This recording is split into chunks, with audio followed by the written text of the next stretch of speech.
Everyone, आज हम practice questions कुछ करेंगे डिस्कस जो कि ट्रिग्नोमेट्रिक रेशियो से रिलेटेड है। इससे प्रीवियस वीडियो में मैंने ट्रिग्नोमेट्रिक रेशियोज़ की थोड़ी सी ब्रीफ दी थी और साथ में कुछ बिगनर क्वेश्चंस भी अटैम्प्ट करके दिखाए थे कि किस तरह से स्टेटमेंट होती है और हमने उसको ट्रिग्नोमेट्रिक रेशियोज़ के हिसाब से सॉल्व करना होता है। इसके अलावा अगर आपको ट्रिग्नोमेट्री से रिलेटेड कोई भी टॉपिक चाहिए हो तो आप काइंडली मेरी प्लेलिस्ट में जाएं और वहां से आपको कंप्लीट हेल्प मिल जाएगी। मैंने उसके ट्रिग्नोमेट्रिक से रिलेटेड हर तरह के टॉपिक्स को वहां पर डिस्कस किया हुआ है। इफ़ इन केस आपको कोई भी प्रॉब्लम होती है तो आप मुझे कमेंट्स में ज़रूर मेंशन करें ताकि मैं उससे रिलेटेड भी आपको वीडियो बना कर दे दूँ।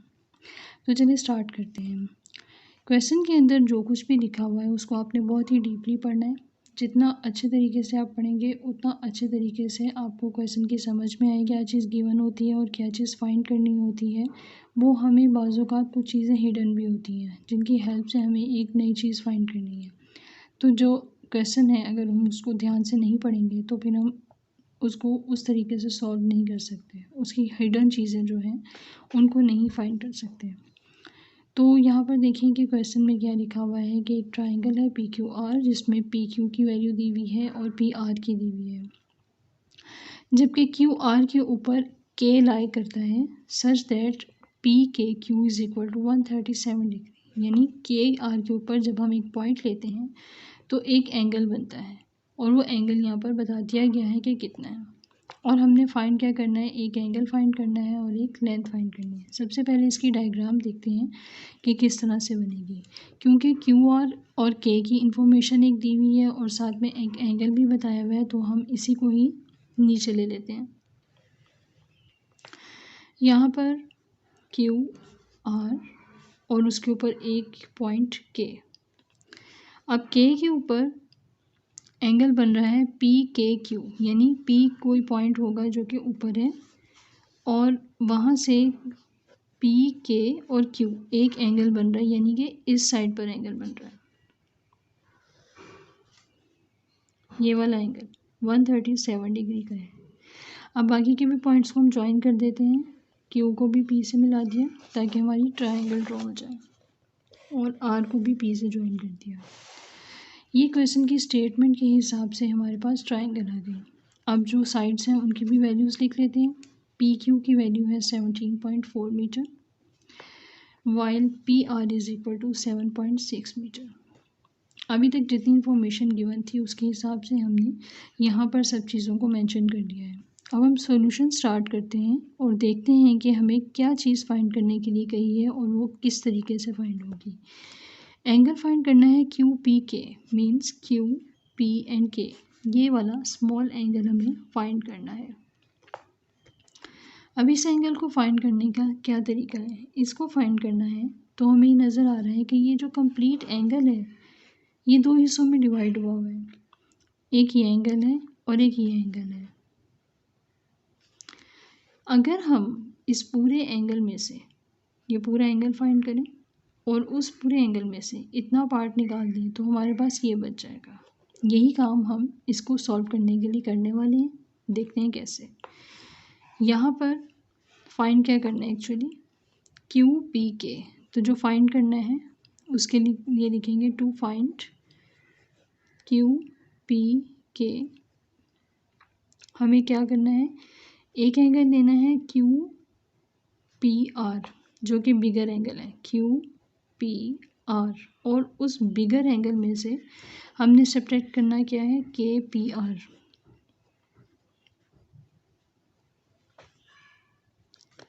जब इस बड़े एंगल के अंदर से इस छोटे एंगल को निकाल देंगे तो सिर्फ ये वाला पार्ट बच जाएगा जो कि हमारा रिक्वायर्ड एंगल है। सबसे पहले देखते हैं कि के पी आर कैसे निकलेगा, या एंगल के पी आर, इसके लिए के पी आर। अब ये जो ट्राइंगल है इस ट्राइंगल के अंदर हमें एक एंगल का तो पता है कि ये 90 डिग्री है। ये वाला एंगल किस तरह से निकालें, अगर देखा जाए तो यहाँ से ये वाली जो सारी ट्राइंगल है इसको हटा दें तो हमारे पास एक स्ट्रेट लाइन बचती है और स्ट्रेट लाइन के ऊपर 180 डिग्री होता है टोटल एंगल, 0 से 180 तक। अगर एक एंगल गिवन है तो 180 में से उस एंगल को माइनस करके दूसरा एंगल फाइंड किया जा सकता है। इसी तरह हम यहाँ पर करेंगे। 180 में से अगर 137 को माइनस कर दें तो ये 43 डिग्री आ जाएगा। अब हमने नेक्स्ट फाइंड करना क्या है, एक्चुअली हमारे पास ये चीज़ जो है ये आ गई 43 डिग्री। ये 43 डिग्री है और यहाँ पे भी हम लिखेंगे 4, ये हो गया। और अब इस जो ट्रायंगल है, इस ट्रायंगल के अंदर 43, 90 और तीसरा एंगल जो मिसिंग है उसको फाइंड करने के लिए हमें पता है कि जो ट्रायंगल होती है उसके तीनों के तीनों एंगल्स को अगर सम कर दें तो 180 डिग्री बन जाता है। तो वही हम यहाँ पर अप्लाई करेंगे कि 180 डिग्री में से अगर बाकी के दो एंगल्स जो हमें पता है, एक 43 और एक 90 डिग्री, इन दोनों को माइनस कर दें तो हमारे पास ये वाला तीसरा एंगल आ जाएगा जो कि होगा 47 डिग्री। अब ये जो आंसर आया है अभी हमारे पास, ये आया है KPR का। अब KPR निकाल दिया है और QPR की बारी है। QPR के लिए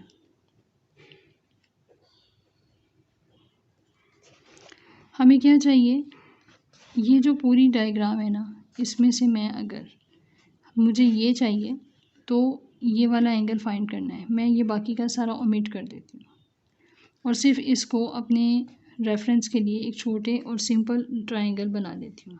अगर मैं इसको इस तरीके से बना लूँ कि यहाँ पर Q है, यहाँ पर P है और यहाँ R है और मुझे ये वाला एंगल फाइंड करना है when this side is 7.6 and this side is 17.4। तो क्या मैं कर सकती हूँ, ऑब्वियसली ये और ये इसमें कोई चेंज नहीं है। मैंने सिर्फ इसमें से ये इतनी चीज़ों को ओमिट कर दिया है और एक सिंपल ट्रायंगल बना दी है ताकि मुझे ये वाला जो मिसिंग एंगल है ये फाइंड हो जाए। ये हम ट्रिग्नोमेट्रिक रेशियो की तरह वजह के ज़रिए फाइंड करेंगे। एंगल फाइंड करना है और दो साइड्स गिवन है। इस रेफरेंस एंगल के हिसाब से ये ऑपोजिट साइड होगी, ये एडजेसेंट साइड होगी और जो ये इसके साथ टेढ़ी वाली साइड है ये हाइपोटेन्यूज होगा। यहाँ पर cos थीटा अप्लाई होगा, cos थीटा होगा PR एडजेसेंट ओवर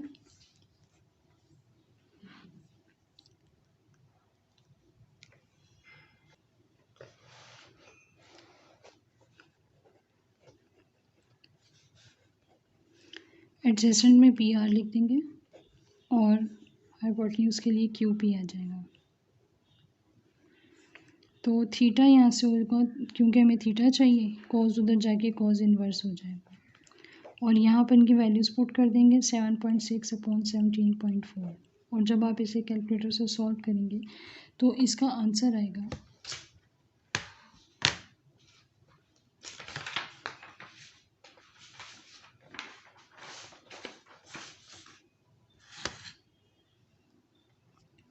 64.10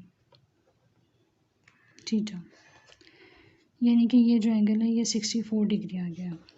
अब हमें फाइनली फाइंड करना है जो मेन एंगल, वो है QPK और उसके लिए ये जो बिगर एंगल था ये इसमें से माइनस कर देंगे। ये वाला जो स्मॉलर एंगल था, एक आया था KPR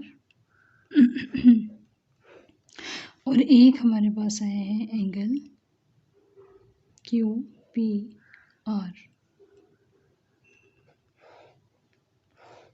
इसमें से उसको माइनस कर देंगे 47 डिग्री को, तो आंसर आएगा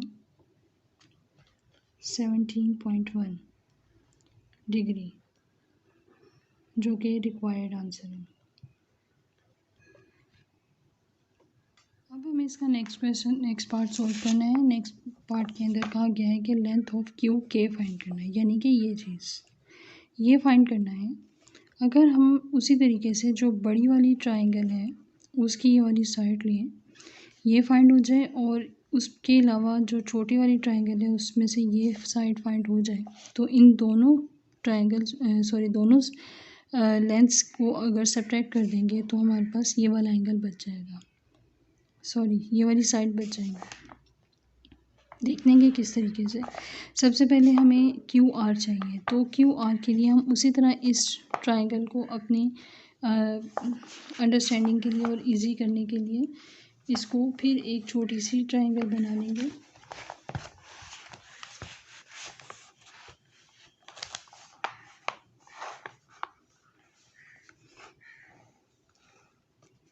पी आर और क्यू, हमें क्यू आर चाहिए, ये मिसिंग है, और उसके अलावा ये 7.6 है और ये 17.4 है। अगर यहाँ से क्यू आर चाहिए तो सिंपली पाइथागोरस थ्योरम अप्लाई कर देंगे ताकि हमारे पास ये आ जाए। तो उसके लिए ये हाइपोटेन्यूज है, ये परपेंडिकुलर है और ये बेस है। तो hypotenuse is equal to perpendicular plus base का स्क्वायर, 17.4 का स्क्वायर है, और परपेंडिकुलर क्या है 7.6 का स्क्वायर, प्लस बी स्क्वायर है क्यू आर।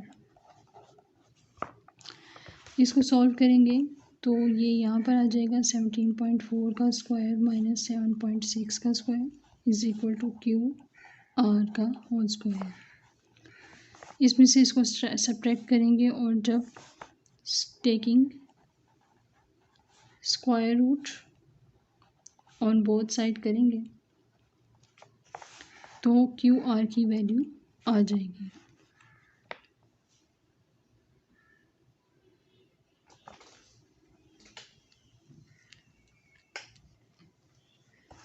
That is 7/5।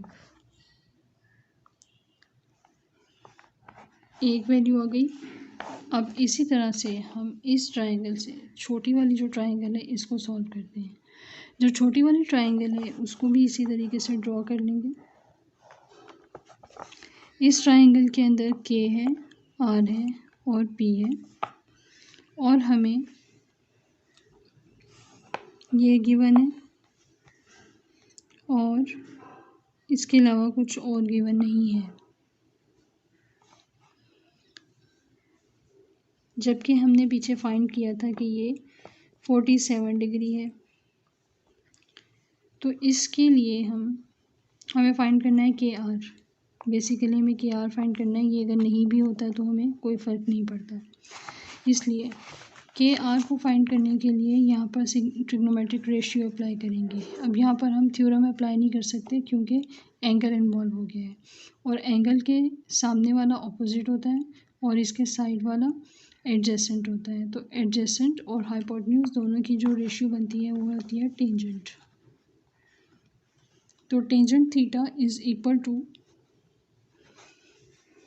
के आर अपॉन 7.4, और टेंजेंट हमारे पास थीटा जो है वो है 47 degree. K R is equal to 7.4। Tangent 47 की वैल्यू आ जाएगी और के आर की वैल्यू आ जाएगी,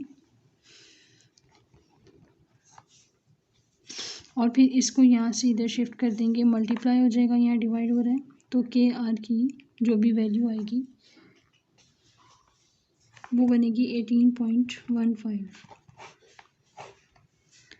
अब फाइनली हमें क्या करना है, बस इन दोनों को माइनस कर देना है और हमारी रिक्वायर्ड लेंथ आ जाएगी। So Q K is equal to Q R minus K R, and that is 7/5। आप इसको पॉइंट में भी लिख सकते हैं। मेरे पास यही कैलकुलेट करके आंसर आ रहा था तो मैंने डायरेक्ट इसको ऐसे ही लिख दिया, और इसका आंसर आएगा 7.5। Now moving to the next question. So the next question is, a plank of length 4 meter rests against a wall 1.8 meter high such that 1.2 meter of the plank lies beyond the wall. Find the angle the plank makes with the wall.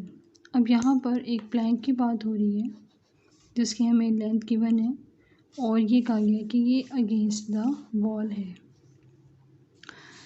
तो इसकी diagram कुछ ऐसे बनेगी। ये Planck है जिसको against the wall हमने किया है, और ये लाई कर रहा है वॉल से बियॉन्ड, यानी कि वॉल से थोड़ा सा बाहर निकल रहा है। ये वॉल हो गई। वॉल की हाइट दी भी है 1.8 और इसको यहाँ से ज्वाइन कर देते हैं और इसका नाम रख देते हैं AB, C एंड D।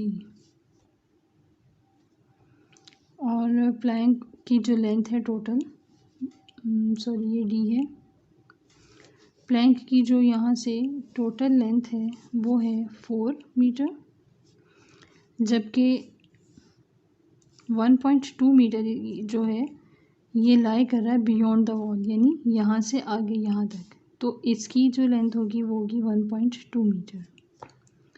अब हमने एंगल कौन सा फाइंड करना है जो कि वॉल के साथ बना रहा है ये, and that is ACB angle. ये हमारा एंगल है जो है फाइंड करना है। सॉल्यूशन स्टार्ट करते हैं। सबसे पहले तो हमें ये वाली जो ट्रायंगल है ना, इसको हमने सॉल्व करना है। एक्चुअली ये जो इन्फॉर्मेशन है या ये जो चीज़ गिवन है इसको हमने ओमिट कर देना है, ताकि हमारे पास सिर्फ इतनी चीज़ आ जाए। इतनी साइड यहाँ से आ जाएगी, ये एक साइड ये भी गिवन है, तो फिर हम इसके ऊपर ट्रिग्नोमेट्रिक रेशियो अप्लाई कर सकते हैं। उसके लिए हमें क्या करना है कि ये जो पूरी लेंथ है जो कि 4 मीटर है, उसमें से अगर हम जो एक्सटेंडेड लेंथ है वॉल से जो ऊपर जा रही है उसको माइनस कर देंगे। जब वो माइनस हो जाएगा तो हमारे पास पीछे एक्चुअल लेंथ आ जाएगी। तो इसके लिए क्या करेंगे, हमें AC चाहिए। AC is equal to 4 minus 1.2 which will be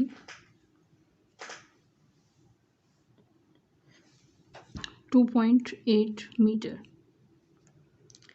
अब हमारे पास AC भी आ गया यहाँ से यहाँ तक, और एक लेंथ हमारे पास BC है, और AB हमें AB की अगर नहीं भी गिवन तो कोई ज़रूरत नहीं है। तो अब हम इन दोनों की मदद से ये वाली जो एंगल है इसको फाइंड कर सकते हैं। एंगल के रेफरेंस को देखा जाएगा तो इसके बिल्कुल सामने ऑपोजिट है, और इस साइड पर एडजेसेंट है, और ये जो सामने वाली साइड है ये हाइपोटेन्यूज। अब एडजेसेंट और हाइपोटेन्यूज हमें गिवन है, और सॉरी ये दोनों इन्वॉल्व हो रहे हैं और इनके साथ ये एंगल अप्लाई हो रहा है। तो यहाँ पर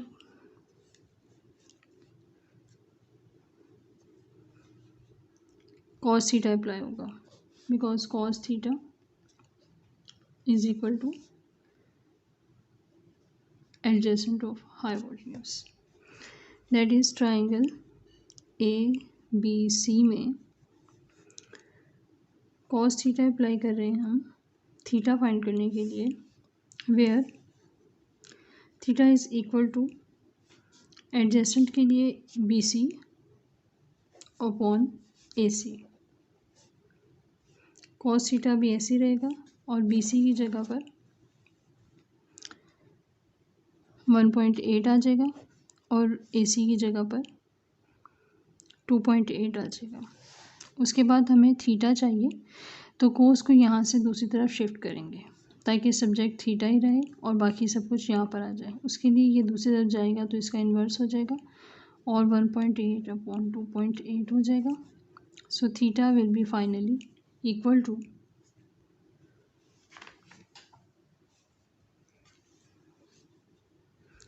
50 degree। That is your answer. Thank you very much. That's it for today.